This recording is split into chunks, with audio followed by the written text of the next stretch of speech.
From Draft Shark Studios in Rochester, New York, this is a DS Quickie for Cardinals receiver John Brown. And Jared, before we get to the player, let's let everybody know that if you hear any banging in the background right now, it's not Kevin building our projections for the season. It's renovation work going on upstairs. So the projections are out there. But we're here to talk about John Brown, the rookie receiver for the Cardinals last year.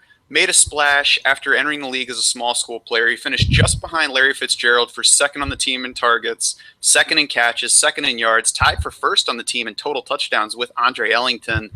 He also caught fewer than 50% of his passes. Blame that on the quarterback some, but there is room for him to grow. What did you see from John Brown in his first season?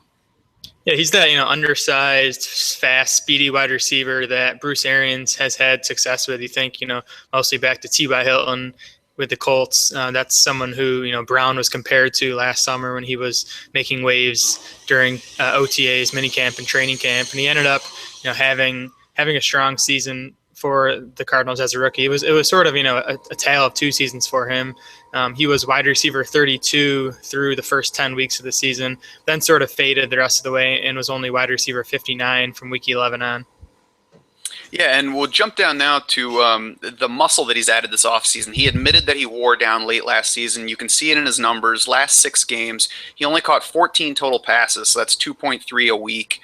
He averaged 3.4 catches a week over his first 10 games. Said he wore down. You expect that from a small guy coming from a small school, first season in the NFL.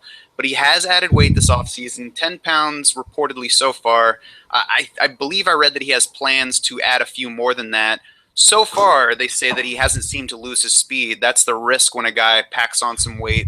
But, as long as he looks just as quick, you got to like him adding weight. You got to like him knowing the rigors of an NFL season. Maybe that helps him sustain his production a little bit. Yeah, definitely. He seems like, so far it's early in the offseason, but he seems like a guy who's not going to take a step back in his second year. Like you said, put on the muscle, hasn't lost any speed. He's been really the star of Cardinal spring practices so far. Definitely been the buzziest player there. So looks like, he's going to have a big role again.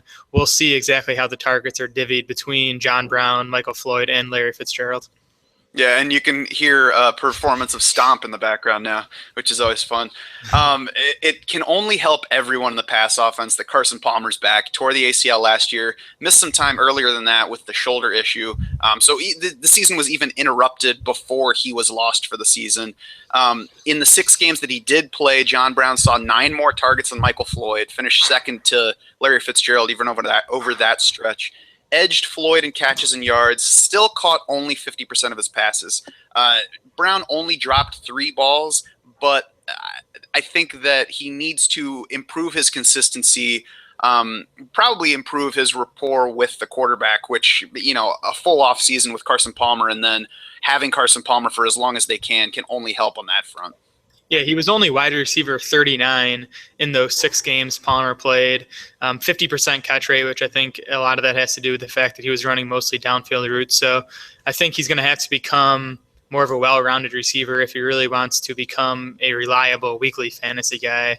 I think, at minimum, he's going to be a high upside weekly guy, someone who is good for best ball leagues. But whether he becomes that, weekly wide receiver 3 or even better, he's going to have to, develop a more well-rounded game.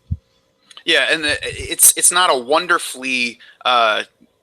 wonderful situation for passing volume, but the Cardinals have been about 60-40 in favor of the pass the past 2 seasons. I don't think that that's going to change, and if it does, it would probably lean a little bit more toward the pass than toward the run. So the question is how their roles shake out. Michael Floyd hasn't generated as much buzz as you would like to see for a guy with his talent. Larry Fitzgerald, it seems like he's at least kind of close to the end. We'll probably see this summer just how close he is, but that could push more work to John Brown's plate.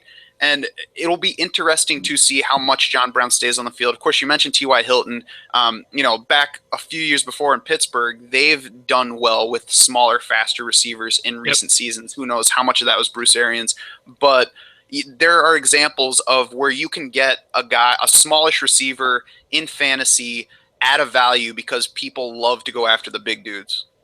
Yeah, I think, Arizona and Bruce Arians is definitely, an ideal spot for John Brown to be in.